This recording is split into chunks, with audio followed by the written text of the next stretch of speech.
안녕하세요. 이재시 국어학원에서 중등 담당하고 있는 장윤혜 선생님입니다. 반갑습니다. 네, 이재시 국어학원의 예비 중2를 정말 격하게 환영합니다. 저는 오늘 저희 아이들이 이제 중2 과정이 되었을 때 어떠한 교육과정을 접하게 될지에 대해서 설명을 드리도록 하겠습니다. 먼저 현재 우리 아이들이 어떤 위치에 있는지 한번 살펴보겠습니다. 아마 작년에 예비 중1 설명회로 오신 어머님들께서는 이 표를 보신 적이 있었을 것 같아요. 제가 이 표는 작년에도 그렇고요. 그리고 예비 중3까지 동일하게 사용하고 있습니다. 그 얘기는 뭐냐면 이 표의 내용을 저희가 바꾸지 않겠다. 그러니까 처음에 약속드렸던 부분을 끝까지 지키겠다라는 부분에서 저희가 이 부분을 계속 강조를 하고 있습니다. 저희 아이들 예비 중1부터 시작했던 아이들은 12월부터 2월까지 독서 활동을 중심으로 아이들이 공부를 해왔고요. 그 과정에서 처음 접하는 비문학 그리고 문학의 개념들을 공부를 했습니다. 중학교 1학년 과정에서는 중등에서 수능까지의 국어의 기초적이면서도 기본적인 개념들을 이해하면서 튼튼한 뼈대를 세우는 과정으로 학습을 해왔고요. 그리고 이제 예비 중2가 되면은 아이들이 1학년 때와는 달라지는 부분이 있습니다. 무엇일까요? 이제 시험을 보게 됩니다. 그래서 이 시험을 통해서 아이들이 현재 나의 학습 역량에 대한 점검과 확인이 이루어지고요. 그리고 중등 교육 과정의 마무리 단계에 들어가게 됩니다. 그리고 나서 이제 예비 고1이라고 하는 중3 교육 과정이 되면 중등 과정을 모두 다 완성을 하고 튼튼한 날개로 이제 고등학교 입시 국어로 도약을 하게 됩니다. 네, 올해 여름부터 정말 뜨거운 이슈였습니다. 개정교육과정, 아까 원장님께서도 말씀하셨던 것처럼 저희 아이들 고교학점제 2세대인 아이들입니다. 아주 다행히도 앞에 1세대들이 있기 때문에 그 1세대들의 어떤 시행착오들을 보면서 어느 정도 좀 시간을 확보하게 되었는데요. 자, 개정교육과정의 키워드 3가지 먼저 살펴보겠습니다. 첫 번째는 과정 중심의 평가입니다. 결과 중심이라고 하는 것은 흔히 지필평가로 이야기할 수 있을 것 같아요. 그래서 지필평가의 어떤 평가 외에도 이제 수행평가, 형성평가 등의 과정 중심의 평가가 강화가 됩니다. 물론 기존의 교육과정에서 이 부분은 중요하게 다뤄지긴 했지만 개정 교육과정에서는 이 부분이 아주 핵심이라고 볼 수 있고요. 과정 중심의 평가라고 하는 것은 1학기 중간이나 기말고사뿐만 아니라 학기 내에 여러 과정 중에서 수행과 형성평가를 통해서 아이들을 지속적으로 평가한다라는 이야기입니다. 두 번째는 교과 융합형 읽기입니다. 저희 아이들이 바로 고교학점제 세대가 되면은 문이과의 구분이 없어지면서 통합이 됩니다. 문이과 통합이라고 하는 것의 가장 큰 목표는 뭐냐면 이제 계열에 상관없이 모든 교과를 연계해서 이해할 수 있는 능력이 중요해진다라는 의미입니다. 그렇기 때문에 교과를 연계해서 읽을 수 있는 능력이 강화가 되고요. 그리고 또 국어라고 하는 학습이 이제 국어의 어떤 교과에서만 머무는 것이 아니라 타 교과를 학습하는 데 있어서 필수적인 읽기 능력으로서 도구적인 역할이 강조가 됩니다. 그렇기 때문에 우리 아이들 초등학교 때부터 문해력이라는 키워드 많이 들어보셨을 거예요. 그 문해력이 바로 융합형 읽기와 연계가 된다라고 보실 수 있겠습니다. 세 번째로는 선운수령 강화입니다. 사실 2028학년도 아이들 대입에서도 선운수령으로 수능을 본다라는 이야기가 있을 정도로 이 부분은 굉장히 뜨거운 핵심이었습니다. 물론 우리 아이들이 수능에서는 선운수령으로 평가가 이루어지지는 않겠지만 아직은 너무 시기상조고요. 하지만 내신 안에서는 서술형과 논술형으로 평가를 확대하겠다라는 것이 교육부가 분명하게 밝힌 지침입니다. 그렇기 때문에 선운수령이 무엇보다도 잘 활용될 수 있는 수행평가뿐만 아니라 이제 지필에서도 선운수령이 보다 더 늘어나게 될 것이다. 그렇기 때문에 이 부분에 대한 대비가 그 어떤 것보다 중요하다라고 할 수 있겠습니다. 자, 이러한 개정 교육과정을 바탕으로 해서 저희 중등교육이 목표로 삼고 있는 것은 크게 4가지입니다. 첫 번째는 중등교육의 완전 이수를 통한 국어의 연계 강화입니다. 어머님들이 국어학원에 보내시는 또는 다른 교과목도 마찬가지인데요. 학원에 보내시는 이유는 바로 선행입니다. 아이들 선행학습 때문인데요. 그런데 사실은 중등의 모든 교과목은 고등을 공부하기 위한 토대입니다. 이 토대를 완성하지 않고 고등학습을 먼저 한다는 것은 그만큼의 학습 공백을 가져올 수밖에 없습니다. 제가 생각하는 선행이라는 것은 현재 교육과정에 대한 완성입니다. 중등교육과정을 완벽하게 이수한 후에 고등과의 연계 강화하는 것이 첫 번째 목표입니다. 두 번째, 세 번째는 같이 보면 아까 말씀드렸던 융합적인 그리고 주체적인 읽기 교육의 강화이고요. 선운수령 대비쓰기 강화입니다. 마지막으로 수행평가입니다. 수행평가라고 하는 것은 이제 사실은 교육의 입장에서는 선택이 아니라 필수입니다. 그래서 올해 우리 아이들 수행평가를 어떤 식으로 진행해 왔는지를 토대로 해서 내년도 우리 아이들이 중2가 되었을 때 수행평가의 대비는 어떻게 이루어지는지는 뒤에서 자세히 말씀드리겠습니다. 자, 목차 살펴보면요. 정규 과정으로 수능 국어에 대한 기본 탄탄, 두 번째 내신 국어로 실력 점검, 세 번째 수행평가 유형별 코칭입니다. 처음에 말씀드렸던 것처럼 중2 과정에서는 이제 본격적으로 학교에서도 평가가 이루어지기 때문에 저희 정규 과정과 내신 국어라는 것이 투 트랙으로 운영이 됩니다. 그렇기 때문에 이 교육 과정에선 각각 목표로 삼고 있는 부분도 다르고요. 이 부분이 오늘 제가 말씀드릴 핵심이 될 부분입니다. 마지막으로 수행평가를 저희가 어떻게 유형별로 코칭해 왔는지 설명을 드리겠습니다. 네, 그러면 질문을 먼저 드려볼게요. 중1과 중2의 차이점, 사실 너무 앞에서 많이 말씀을 드렸습니다. 바로 평가가 이루어진다라는 점입니다. 일단은 상동 지역을 먼저 기준으로 저희 메인 학교인 석천중을 가지고 말씀을 드리겠습니다. 어머님들이 흔히 내신이라고 하면은 중간고사, 기말고사만 생각을 하시는데요. 이런 것들 우리가 합쳐서 지필평가라고 부릅니다. 하지만 지필평가뿐만 아니라 내신에서 수행평가가 함께 평가로 이루어져 있고요. 그리고 비율을 보니까 지필과 수행이 올해 2학기를 기준으로 본다면 오히려 수행 비중이 더 늘었습니다. 그리고 수행평가를 총 3회에 걸쳐서 2학기 때 진행을 해왔습니다. 저희 아이들이 1학기 때 지필평가 한번 보는데요. 그때 30명 이상의 아이들이 수강을 했고 20명 이상의 아이들이 100점을 맞았습니다. 실제로 100점 이하의 아이들도 거의 1개나 2개 정도 실수를 했습니다. 그러면 지필평가라고 하는 것을 저희 학원만 엄청 잘 가르쳤을까요? 물론 그랬을 수도 있습니다. 네, 하지만 제가 생각했을 때 보다 더 냉정하고 객관적으로 평가를 해본다면 지필이 조금 더 쉬워진 것도 사실입니다. 자, 그러면서 수행평가의 경우에는 한 반에서 만점자가 2~3명으로 드물 정도로 평가가 까다로워졌습니다. 그렇다면 학교가 평가에 지금 중점을 두고 있는 부분들이 조금씩 달라지고 있다는 점은 저희가 충분히 예측할 수 있습니다. 진산중의 경우에는 작년과 올해 비교했을 때 수행이 2배가 늘었습니다. 그리고 상일중도 5대5로 지필과 수행이 같은 비율로 이루어지고 있습니다. 다른 지역도 살펴보면 청라 지역도 마찬가지로 청라, 초원중 모두 다 지필 수행 6대4이고요. 청남중은 5대5입니다. 청남중의 경우에도 2학기 때 총 3회에 걸쳐서 수행평가가 이루어져 있었습니다. 송도 지역은 신송중과 신정중을 기준으로 살펴봤을 때 두 학교 모두 지필과 수행이 6대4입니다. 그렇기 때문에 지필과 수행 그 어느 것도 사실은 소홀히 할 수 없게 되었다는 거 다시 한번 강조드리고 싶습니다.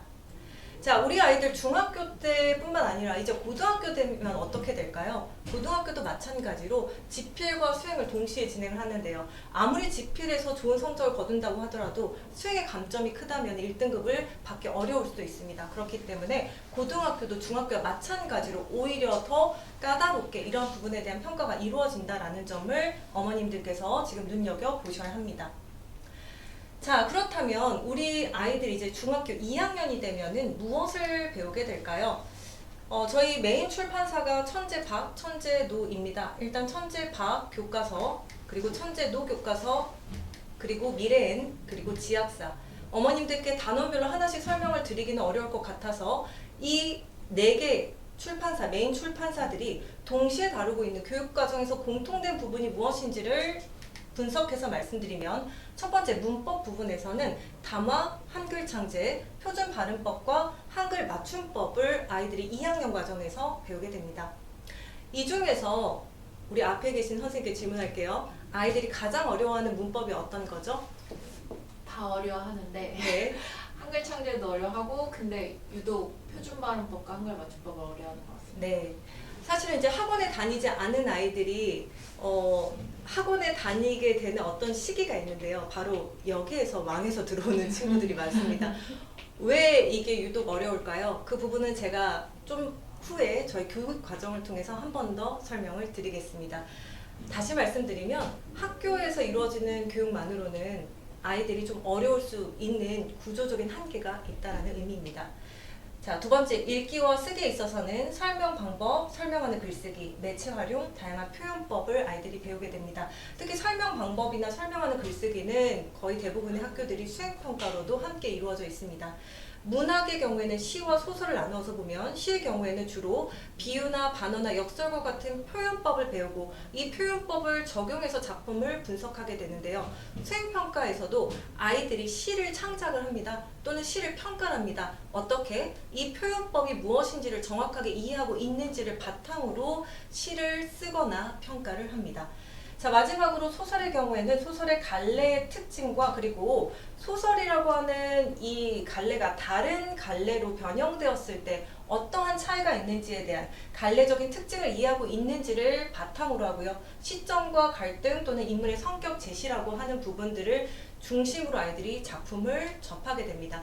마찬가지로 수행평가에서도 이 재구성이라고 하는 것을 아이들이 실제로 연습하는 방식으로 수행평가가 이루어져 있습니다.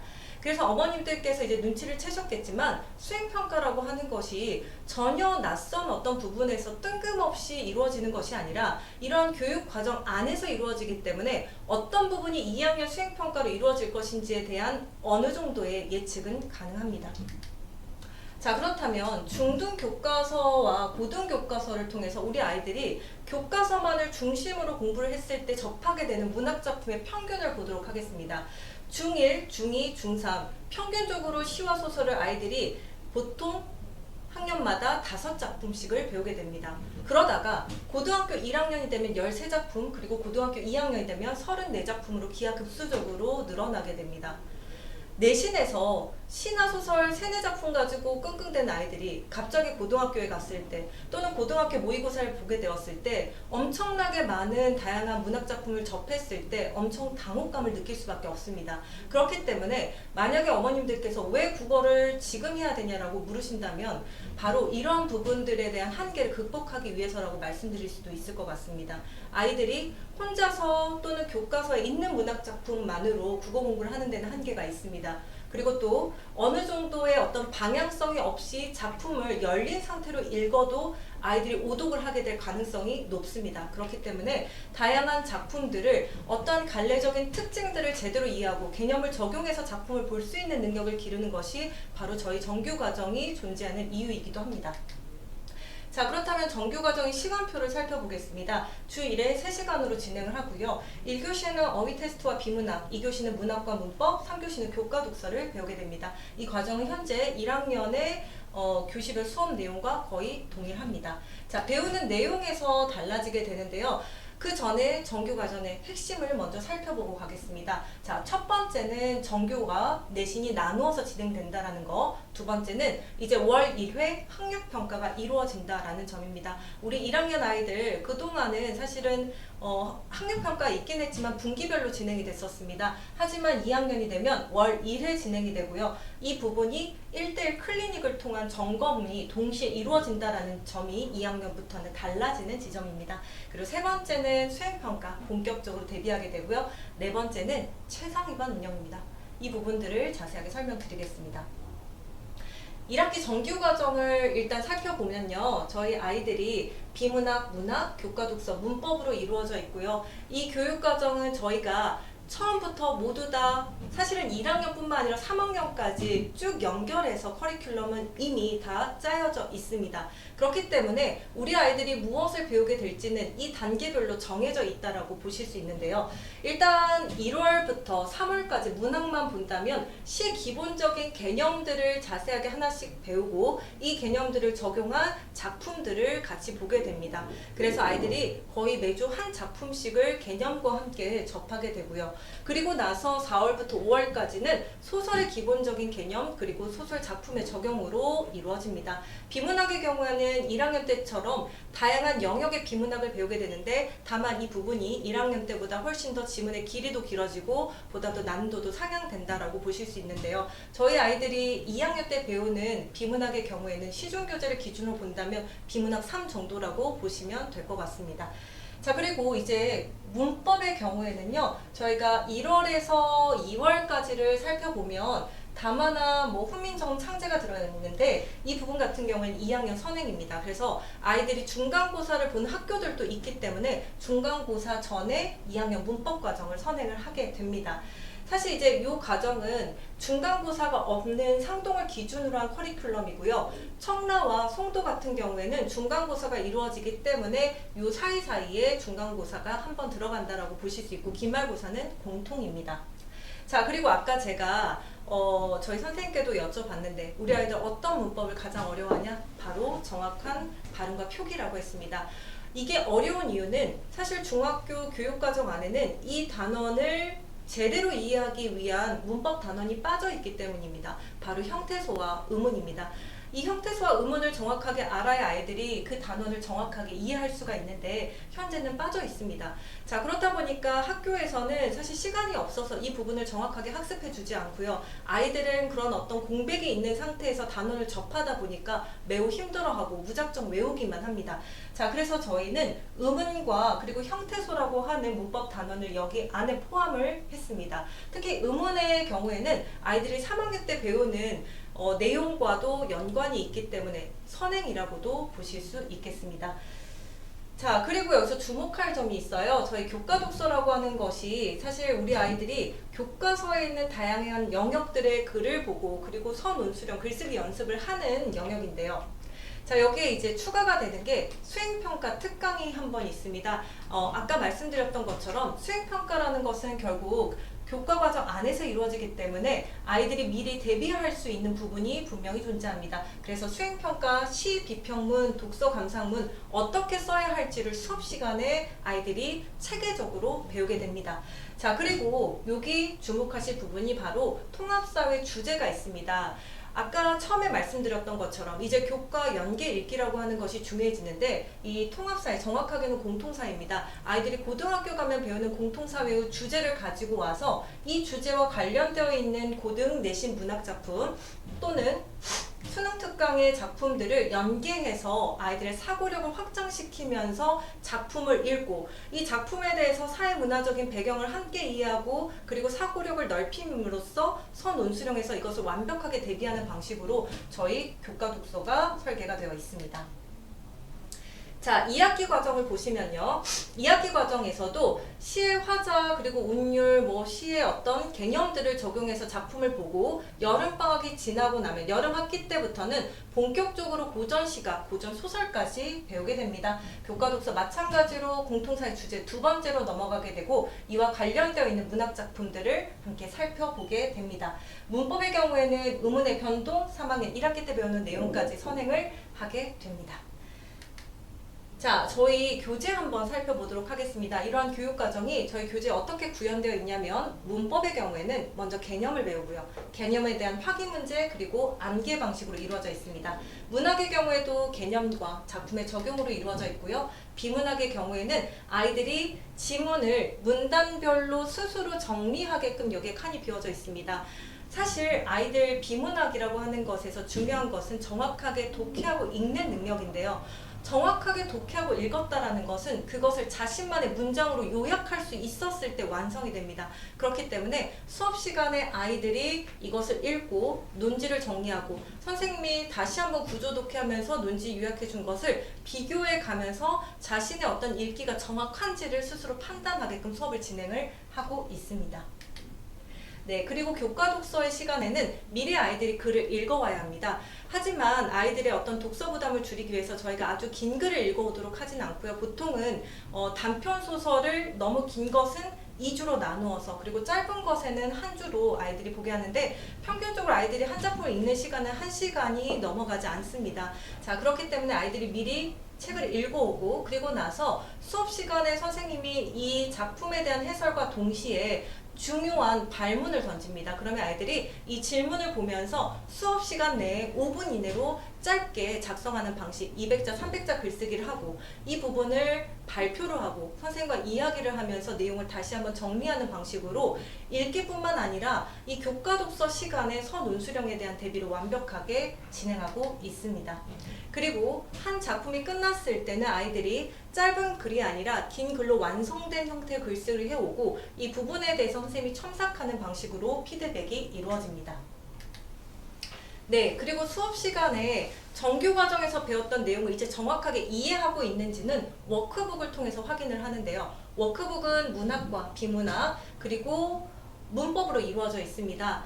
사실 저희가 기존에는 대부분의 문제들이 비문학을 제외하고는 객관식의 문제가 많았습니다. 그런데 저희가 아이들의 답안을 채점하고 하다 보니까 시간이 없는 아이들이 객관식 문제를 그냥 찍기도 하고 오답 정리해서 해야지 라고 어떤 얕은 수를 쓰더라고요. 자, 그래서 아이들이 지나는 만큼 저희도 마찬가지로 진행하면서 올해는 객관식 문항을 최대한 줄이고 서논수령을 늘릴 예정입니다. 그래서 아이들이 실제로 문제를 정확하게 이해를 하고 또 그 부분에 대해서 이해를 바탕으로 한 사고가 있어야만 문제를 풀 수 있게끔 문제를 저희가 다시 변형해서 워크북을 출제하려고 수정 중에 있습니다.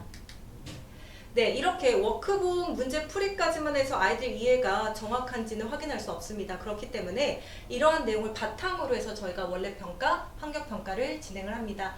환경평가의 경우에는 보통 50분에 아이들이 총 30문항을 풀게 되고요. 한 70% 정도는 배웠던 내용을 기반으로 하고 나머지 30% 정도는 새로운 내용을 넣어서 학력평가 구성이 됩니다. 문제를 풀고 나서는 아이들에게 선생님이 주석지를 제공을 합니다. 그래서 해설지를 보면서 스스로 주석 정리를 하게 되고요. 여기서 끝나는 것이 아니라 아이들이 자신이 어떤 문제에서 왜 틀렸는지를 스스로 분석하는 피드백지를 작성을 하게 됩니다. 각 영역별로 틀린 문항 그리고 이 문항에서 내가 왜 틀렸는지를 스스로 분석하게 해요. 예를 들면 이 친구의 경우에는 문학에서만 문제를 많이 틀렸는데 스스로 분석해봤을 때 본문을 꼼꼼히 읽으며 대입하지 않았다. 구절을 자세히 읽지 않았다. 성찰과 태도의 어떤 정의가 헷갈렸다. 이런 식으로 본인이 왜 틀렸는지에 대한 분석을 하고 선생님이 이 부분을 바탕으로 아이들과 상담을 합니다. 그러한 결과를 바탕으로 해서 요렇게 1교시의 모의고사, 2교시의 문제풀이, 3교시 핵심정리 이런 식으로 진행을 하고 있고요. 이 내용을 저희가 모두 다 기록을 하고요. 이 기록은 누적이 됩니다. 누적된 결과를 바탕으로 해서 어머님들께 영역별 분석 내용 그리고 성적이 어떻게 변화해 가고 있는지에 대한 피드백, 성적표를 보내드리고 있습니다. 네, 그리고 아까 제가 최상위반이 이제 올해부터 2학년부터 진행이 된다라고 했는데요. 사실 저희가 현재 이제 예비 중3이 될 아이들 8월부터 처음으로 최상위반을 운영을 해왔습니다. 사실 최상위반이라고 하는 것은 저희가 예비 고1이 되었을 때부터 시작을 했는데 이제 학년을 좀 낮추어서 8월부터 진행을 해봤습니다. 그랬더니 의외에 굉장히 긍정적인 효과가 있었어요. 최상위반에 들어가기 위해서 아이들이 더 열심히 공부했고 또 최상위반에 있는 아이들 간에 선의 경쟁이 이루어지기도 했습니다. 그렇기 때문에 학업에 대한 어떤 성취가 보다 더 강화가 됐습니다. 그래서 최상위반을 올해는 3월부터 진행할 예정이고요. 3월 원래평가 1등급 기준으로 선발을 합니다. 이런 운영 목적은 효과는 자사 특목고 준비 학생들 저희가 더 철저히 관리할 수 있고요. 학업 성취에 대한 동기를 강화하고 심한 프로그램을 집중해서 수업할 수 있습니다. 사실 최상위반이라고 했을 때 제가 생각했을 때는 더 많은 것들을 주입하는 것이 아니라 최상위반에 있는 아이들이라면 더 스스로 깨우칠 수 있도록 하는 방식으로 수업을 진행한다. 그리고 또 더 많은 정보들을 주는 것이 아니라 그 정보를 스스로 작성할 수 있도록 한다. 똑같은 내용을 배우더라도 접근하는 방식을 달리해서 최상위반 아이들 수업에 맞는 방식으로 운영하는 것이 올해 목표입니다. 네, 이제 현재에 대한 확인입니다. 현재에 대한 확인이라는 것은 우리 2학년 아이들이 현재 내가 국어학습의 역량이 어느 정도인지 가장 객관적으로 평가할 수 있는 것이 학원에서의 학력평가도 있지만 또 같은 학교 내에서 다른 친구들과 경쟁하는 내신을 통해서 확인해 볼 수 있습니다. 첫 지필고사 준비는 이렇게 합니다. 첫 번째, 0주차에는 준비 단계로서 전년도 시험을 선생님들이 분석을 하고요. 그리고 자료를 취합하고 내신 대비집을 제작합니다.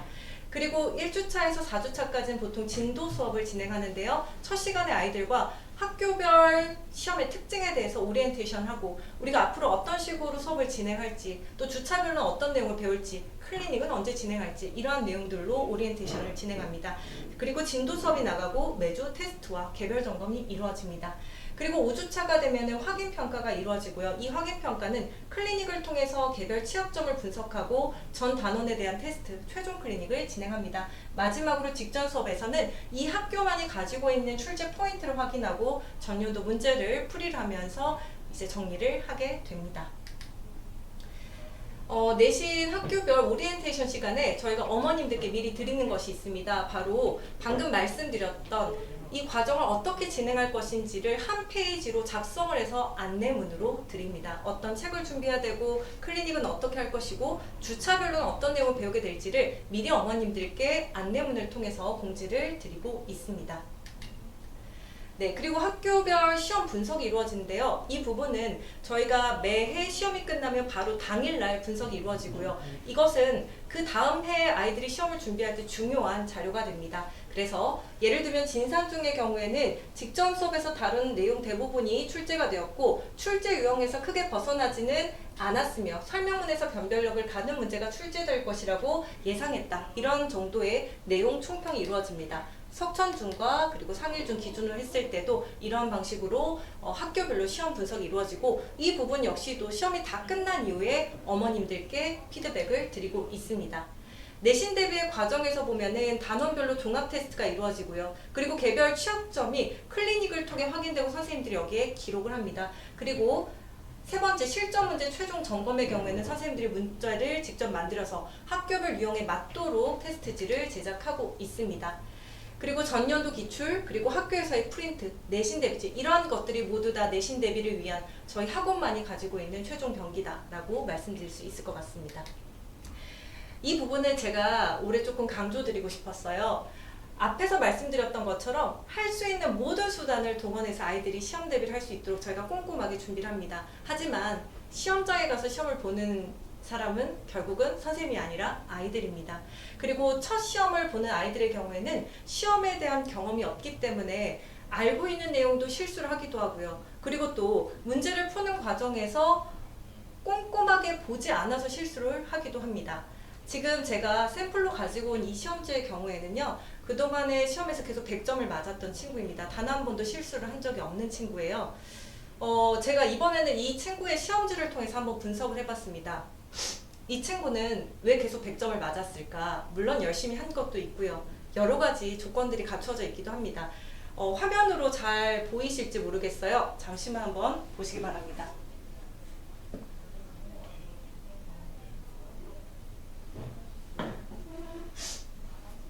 네, 이 친구의 시험지를 보면요. 이 친구는 내용을 보면서 단순히 OX, OX에서만 그친 게 아니라 특이한 점이 있어요. 바로 세모가 있습니다.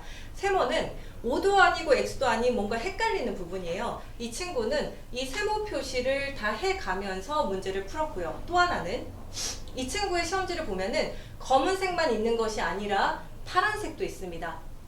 이 얘기는 이 친구가 한 번 시험 문제를 풀었다는 게 아닙니다.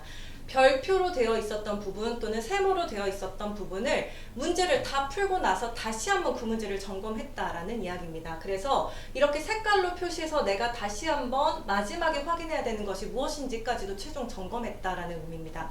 그래서 시험을 볼 때 내신 지필이 너무나 어려워서 아이들이 틀리는 것이 아니라 꼼꼼하게 보지 않아서 틀리는 경우가 많기 때문에 저는 이 시험지를 통해서 아이들이 어떻게 시험을 봐야 되는지, 태도가 어떠해야 되는지를 이야기를 합니다.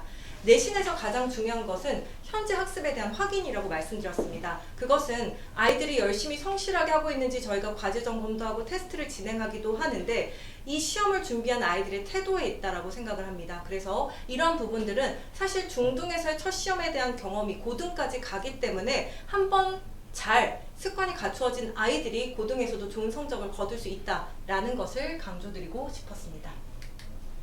네, 내신 기간에 학부모님께 드리는 피드백입니다. 저희가 과제 안내 드리고요. 그리고 어떠한 방식으로 내신 대비가 이루어져 있는지를 매주 피드백을 드리고 있습니다. 그리고 마지막으로 시험이 다 끝난 후에 기말고사 또는 중간고사 분석지를 보내드리고 있습니다. 네, 그리고 제가 아까 말씀드렸던 수행평가를 저희가 어떤 식으로 코칭하는지 유형별로 설명을 드리겠습니다. 수행평가 2학년 기준으로 본다면 시분석, 설명문, 독서 감상문, 문법 관련해서 총 4가지 영역에서 수행평가가 이루어졌습니다. 네, 먼저 시 분석의 경우에 사실은 어떤 유형이든 간에 아이들과 수행평가를 진행할 때 첫 번째 룰이 있습니다. 학교에서 공지가 발표되었을 때 가장 먼저 선생님께 알려라. 1학년 때도 수행평가는 합니다. 하지만 아이들이 직접 평가와 연계되지 않기 때문에 그냥 자기네들끼리 스리슬쩍 쓴다거나 없었던 것처럼 한다거나 하고 넘어갑니다. 하지만 2학년부터는 이게 평가의 영역으로 들어가기 때문에 보다 더 의무적으로 수행평가 공지가 나왔을 때 선생님께 알리도록 아이들에게 이야기를 하고 강조하고 있습니다. 그래서 이런 방법도 쓰고 있어요. 단톡방에 수행평가 가장 먼저 공지문 올린 친구에게 기프티콘 주겠다 라고 하는 방식으로. 사실 선생님은 괴롭습니다. 아이들이 많이 내면 선생님은 괴롭습니다. 하지만 평가에 들어가고 이 평가가 이제 고등학교에서도 계속 이어지는 방식이기 때문에 아이들은 이것을 의무적으로 해야 합니다. 학교 공지문을 공유한 다음에 선생님은 이 공지문을 보고 보통은 한 2-3주 정도 시간이 있습니다. 그러면 첫 번째로 하는 것은 이 시험에서 평가 요소라고 되어 있는 부분들을 분석을 하고요. 이 평가 요소를 아이들이 완성된 글의 형식으로 썼을 때 어떻게 이걸 반영해서 쓸 수 있는지에 대한 개요를 작성해 줍니다. 가이드를 제공을 합니다. 첫 수행평가의 경우에 석천중의 시 비평문이었는데요. 이 경우에는 선생님이 영상을 작성하기도 했습니다. 그래서 영상을 공유해서 이것을 어떤 식으로 써야 되는지를 그 순서를 설명을 하기도 했습니다. 그래서 작성된 개요의 애들이 연습을 해오면요. 이 부분을 선생님이 이렇게 첨삭을 하는 방식으로 수행평가가 이루어집니다. 물론 이제 코로나가 끝나고 아이들이 미리 수행평가를 준비해 가는 것은 거의 사라졌습니다. 그렇기 때문에 아이들이 미리 연습할 수 있는 것만 가능한데요. 그래서 연습을 통해서 평가 요소에 맞추어서 글을 쓰는 이것만으로도 충분히 대비가 이루어진다라고 볼 수 있습니다. 설명문의 경우입니다. 설명문의 경우에도 저희가 수업 시간에 설명하는 글쓰기를 어떻게 써야 할지를 사전에 미리 연습을 합니다. 그리고 이에 맞추어서 개요를 작성해 보는데요. 사실 이 개요가 학교마다 크게 다르지는 않습니다. 그래서 수행평가를 어느 정도 사전 준비할 수 있다라고 어머님들께 말씀을 드렸던 부분이고요. 개요에 대한 첨삭 그리고 최종적으로 글쓰기에 대한 첨삭까지 이렇게 이루어지면서 설명하는 글쓰기에 대한 수행평가 첨삭이 이루어졌습니다. 네, 그리고 독서 감상문입니다. 독서 감상문의 경우에도 어느 정도의 공통된 틀은 있습니다. 하지만 기계적으로 이 틀에 맞춰 쓸 수는 없고요. 평가 요소가 13개라면 이 13개의 평가 요소가 처음, 중간, 끝이라는 구성 단계 어디에 들어가야 될지를 어느 정도 가이드를 작성해 줍니다. 이 가이드에 따라서 아이들이 글쓰기를 해오면 마찬가지로 사전 첨삭을 통해서 아이들이 안정된 글쓰기를 연습해 올 수 있도록 수행평가에 대한 코치가 이루어졌습니다. 마지막으로 문법입니다. 문법의 경우에는 아이들 공통으로 배우는 게 한글 창제이고 대부분의 학교들이 한글 창제를 수행평가로 내고 있습니다. 석천중의 경우에는 특이하게 수행평가에서 한글 창제와 관련해서 13, 14개의 평가 요소를 주었습니다. 그런데 이것을 각각 개별적으로 쓸 건지 혹은 완성된 글쓰기 형태로 쓸 건지 선생님이 사전에 알려주지 않았습니다. 수행평가가 이토록 불친절하고 까다로워지고 있습니다. 그래서 저희 학원에서는 2가지를 다 연습했습니다. 개별적으로 썼을 때, 완성된 글쓰기 형태로 썼을 때. 그래서 이 수행평가만큼은 만점자들 거의 다 저희 학원에서 나왔습니다. 네, 그러면 이제 이제식 국어 학원만의 매일 학습 관리에 대해서 말씀드리겠습니다. 아까 원장님과 저희 기획팀 선생님께서 2권의 책을 가지고 왔었습니다. 바로 어휘책과 시노트였습니다. 일단은 저희가 아이들이 매주 학습하는 결과를 이렇게 기록을 합니다. 구글 시트에서 선생님들끼리 같이 공유를 하고요. 이 내용을 어머님들께 문자를 통해서 피드백을 드리고 있습니다. 네, 그렇다면 이제식 국어만의 독보적인 학습이 바로 처음에 말씀드렸던 일단 교과 독서입니다. 교과 독서라고 하는 것은 다양한 교과 영역의 읽기와 교과, 융합 독서, 그리고 선운수령, 수행평가에 대한 대비 목적에서 이루어집니다. 이 부분은 제가 아까 자세하게 말씀드렸기 때문에 넘어가도록 하겠습니다. 네, 그리고 매일 학습에서 저희가 가지고 있는 독보적인 학습은 바로 온라인을 통한 학습입니다. 먼저 어휘의 경우에는요. 이렇게 영상을 미리 줍니다. 아이들에게 영상을 주고 소리가 잘 들리지 않네요. 자, 매주 보통 저희가 수요일에 단톡방에서 어휘 영상을 공유를 하고 있습니다. 그래서 아이들이 미리 예습을 해온 다음에 그리고 나서 수업 시간에 테스트를 진행을 하고요. 테스트를 진행한 후에 일정 점수를 통과하지 못했을 때는 제 시험을 봅니다. 아이들이 제일 두려워하는 시험이고 싫어하는 시험이죠. 오죽하면 내신 기간에 어휘 테스트를 안 봐서 너무 좋다라고 하는 친구들이 있는데요. 근데 사실 어휘라고 하는 것이 굉장히 중요합니다. 저희가 영상으로까지 어휘 영상을 제공하는 이유는 바로 아이들이 이 어휘를 설명하는 문장의 어휘를 이해하지 못하기 때문입니다. 그만큼 아이들이 어떤 글을 읽는데 어휘가 중요하지만 실제로 그 부분에 기초적인 수준조차 안 되어 있는 경우가 많기 때문에 선생님들이 매 강을 찍어서 아이들과 공유를 하고 있습니다. 네, 그리고 두 번째는 바로 시노트입니다.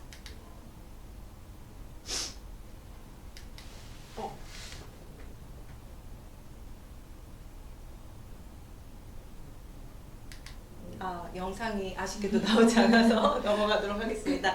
네, 이 내 맘대로 현대시라고 하는 것은요, 아마 예비 중에 설명회 때 어머님들께 제가 한번 설명을 드렸던 것 같아요. 이걸 앞으로 하려고 한다. 계획까지 말씀드렸는데 저희가 올해 이 부분을 굉장히 성공적으로 잘 했습니다.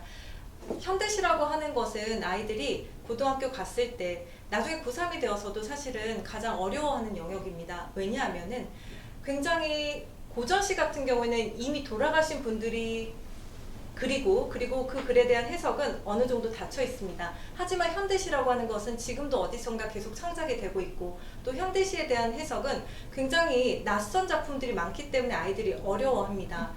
항상 답이 두 개 있다라고 느끼는 것이 바로 현대시입니다. 고등학교 가기 전에 아이들이 중학교 과정에서 최소한 50편에서 70편 이상은 현대시를 보고 가야 한다라고 생각을 합니다. 하지만 이 현대시라고 하는 것에 무조건 주입식으로 이건 이거야 라고 아이들에게 하는 것이 아니라 스스로 이 시와 친숙해지고 시를 분석할 수 있는 가장 기초적인 역량을 기르기 위해서 시작한 것이 바로 내 맘대로 현대시이고요.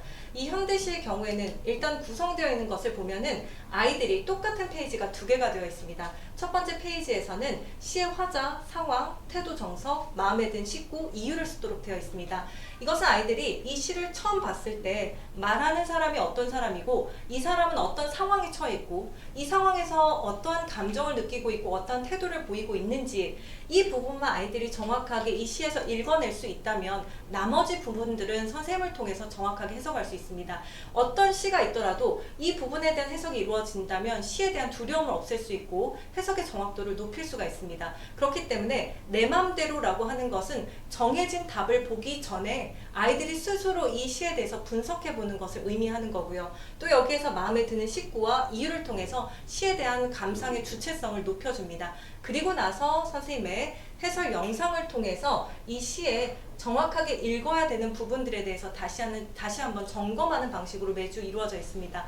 실제로 1년 동안 이 시노트를 진행을 해봤더니요. 아이들이 다른 숙제는 안 해와도 이 시노트의 경우에는 90% 이상이 숙제를 해옵니다. 그만큼 이 숙제를 하는 것이 그렇게 고통스러운 일이 아니었다. 또는 여학생들의 경우에는 시를 읽고 정리하는 것이 재밌다라고 하는 친구들도 많았습니다. 그리고 이 한 권을 모두 다 끝냈을 때 아이들이 가질 수 있는 어떠한 성취감, 이러한 것들도 굉장히 크다라고 보여지고요. 시노트의 경우에는 일단은 파트 1, 2, 3, 4, 5까지 이루어져 있는데요.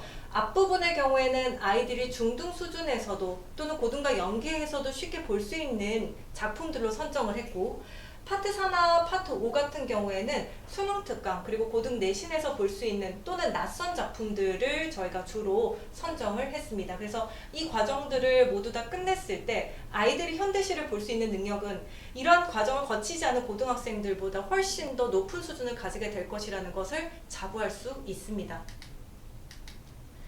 네, 그리고 이 부분은 저희가 지금 준비하고 있는 학습입니다. 아이들이 아마 2학년 2학기쯤 됐을 때 아마 시작하게 될 것 같아요. 사실 당장 시작하고 싶지만 학습 부담이 너무 클 것이기 때문에 이 부분은 저희가 준비하고 있고 다시 한번 조만간 공개를 드리겠습니다. 잠깐만 살펴보면요. 여기서 저희가 아이들이 학교에 가면은 1학년 때 사회 1을 배우고요. 2학년 때는 배우지 않다가 3학년 때 사회 2를 배웁니다. 사회 1과 사회 2는 아이들이 고등학교 갔을 때 배우는 공통사회의 기본입니다. 그래서 이 내용들을 실제로 아이들이 사실은 매우 어려워하고요. 교과서의 내용도 사실 어렵습니다. 아이들이 교과서에 있는 내용만 정확하게 읽을 수만 있다면, 이해할 수만 있다면 고등학교 가서도 통합사회를 이해하는 것이 어렵지 않다고 생각합니다. 그래서 교과 연계 읽기에 저희가 또 하나의 프로젝트로 준비하고 있는 것이 바로 통합사회 그리고 비문학입니다. 통합사회 비문학은 어떤 의미냐면 사회 교과서에 있는 내용들을 비문학의 형식으로 지문들을 다 연결해서 만들었고요. 이 내용을 어휘를 통해서 한번 확인하고 그리고 지문의 내용을 정확하게 이해했는지 OX 문제로 확인하고 마지막으로 내신형 문제로서 확인하는 방식 그리고 최종적으로는 이와 관련된 자신의 생각을 논술할 수 있는 능력까지 이 방식도 시노트와 마찬가지로 저희가 영상으로 계획하고 있습니다. 현재 이 자리에 계시지는 않지만 지금 청라문헌의 선생님 세 분도 소개를 드리겠습니다. 이태원 선생님은 저희 12월부터 함께 하실 선생님이시고요. 지금 저희 학원을 열심히 달려오고 계실 겁니다. 네, 그리고 어머님들 너무 잘하시는 저희 이영경 선생님 그리고 이민주 선생님까지 총 세 분 청라문헌에 담당하고 계시는 선생님들이십니다. 네, 그리고 저희 시간표 한번 설명을 드리겠습니다. 상동, 청라, 송도 모두 다 토요일, 일요일 시간 9시, 1시, 4시 개설되어 있고요. 상동문헌 같은 경우에는 지금 이렇게 토요일에는 9시, 1시, 4시 그리고 일요일 1시에 진행하고 있는데요. 일요일 4시 같은 경우에도 개설될 예정이고요. 일요일 9시 같은 경우에도 문의가 많아질 경우에는 개설하려고 계획하고 있습니다. 청라와 송도 같은 경우에 전 타임대에 다 깔려 있기 때문에 어머님들 편하게 문의 주시면 좋을 것 같습니다. 네, 마지막으로 저희 겨울학기 문법 특강에 대해 설명을 드리겠습니다. 상동문헌에서는 저희가 문법 특강으로 아이들이 그동안 배워왔던 내용 중에서 품사와 형태소 그리고 의문까지 아이들이 배웠던 내용의 종합 그리고 선행으로 준비를 하고 있습니다. 특히 문법 같은 경우에는 2학년 됐을 때 정확한 발음과 표기라고 하는 그 단원을 배우기 위해서 기본적으로 알아야 되는 어떠한 내용들이 충분히 완료되지 않은 친구들은 반드시 문법 특강을 통해서 완료해야 2학년 과정을 보다 더 무사히 실행할 수 있다라는 거. 그리고 또 지금 비재원생의 경우에도 1학년 때 분명히 문법 열심히 공부 안 했을 겁니다. 왜? 평가가 없었으니까요. 하지만 이 과정을 완료하지 않으면 2학년 과정 힘들 수 있기 때문에 문법 특강 반드시 들으셨으면 좋겠습니다. 네, 그리고 아이고 페이지가 네, 청라문헌의 경우에는 저희 이영경 선생님께서 문법특강 기본과 심화 과정을 준비하고 계십니다. 청라 같은 경우에는 1학년이 이미 지난 학기 때 특강이 있었습니다. 그래서 그 과정을 이은 심화와 그리고 새롭게 시작하는 아이들을 위한 기본 특강이 준비가 되어 있습니다. 네, 그리고 송도 깜짝 놀랐죠. 네, 저희 원장님이 이렇게 화려하게 3개의 특강을 준비하고 계십니다. 고전시, 현대시, 그리고 문법까지 3개의 특강을 준비를 하고 있고요. 특히 이제 고전시 같은 경우에는 고전시를 전혀 접해보지 않았던 예비 중2 그리고 중3까지도 함께 들을 수 있는 특강이고요. 현대시의 경우에도 현대시에 대한 독해법 그리고 실전 구조에 대한 독해, 감상하는 관점에 대한 다양한 방식의 현대시 분석 독해법을 특강을 할 예정입니다. 문법 같은 경우에도요. 중학교 전 과정의 핵심 개념들 그리고 고등과정에서 핵심 개념까지 준비하고 계시니까 송도 분원의 경우에는 새롭게 시작하는 우리 중등, 예비 중2, 중3 모두 다 이 특강에 주목해 주시면 좋을 것 같습니다. 네, 제가 준비한 설명은 여기까지고요. 흔들리며 피는 꽃이라고 했습니다. 저희 아이들 시노트 첫 번째 시였습니다. 흔들리며 피는 꽃이라고 하는 것은 여러 고통과 고난과 시련을 겪어야만 꽃을 피울 수 있는 것처럼 우리 아이들도 앞으로 사실은 이제 평가의 영역으로 들어왔고 또 힘들어질 수 있겠지만 이 과정을 거치면서 온전하게 오롯하게 설 수 있다라는 점에서 자, 이렇게 흔들리며 피는 꽃이라고 이름을 불러봤습니다. 그래서 2024년 이재시 국어학원의 중2는 반드시 꽃을 피웁니다. 감사합니다. 네, 지금 설명회 진행 중에 우리 어머님들께서 몇 가지 이제 질문을 주셔가지고 제가 잠깐 나왔는데요. 네네. 일단 첫 번째로 바뀐 교육 과정이 아직 낯설고 어려운데요. 우리 엄마와 우리 학생이 꼭 알아야 하는 이제 핵심 한 가지가 있다면요? 네, 제가 계속 강조드렸던 것처럼 이제 결과보다는 과정 중심의 평가가 이루어지기 때문에 어떤 지필의 어떤 한 영역뿐만 아니라 학교서 과정에서 이루어지는 여러 가지 어떤 수행평가, 형성평가 이러한 부분들에 있어서 보다 더 신경을 써야 되는 것은 이제 필수적이다라는 부분 강조드리고 싶고요. 그리고 또 어떤 지식을 단순히 이해하는 것이 아니라 그것을 자기화해서 쓸 수 있는 능력까지도 중요해진다. 그래서 선운수령에 대한 대비 중요하다라는 점 강조드리고 싶습니다. 네네, 너무 좋습니다. 그러면 다음으로 또 서논수령을 얘기해 주셨는데요. 논술 학원과 국어 학원 어떤 차이가 있는지, 어떻게 이제 우리 친구가 학습을 해야 되는지도 우리 어머니께서 문의 주셨습니다. 네. 사실 저희 국어학원과 논술학원은 목표, 방향성에서 다르다라고 볼 수 있을 것 같아요.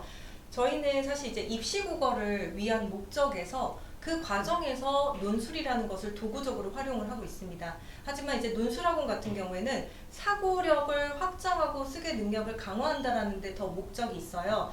그래서 사실 장점도 있는 만큼 국어라고 하는 입시국어의 방향성으로 가고 있지 않기 때문에 사실 너무나 넓습니다. 넓고 그 목적 자체가 불분명한 경우도 있습니다.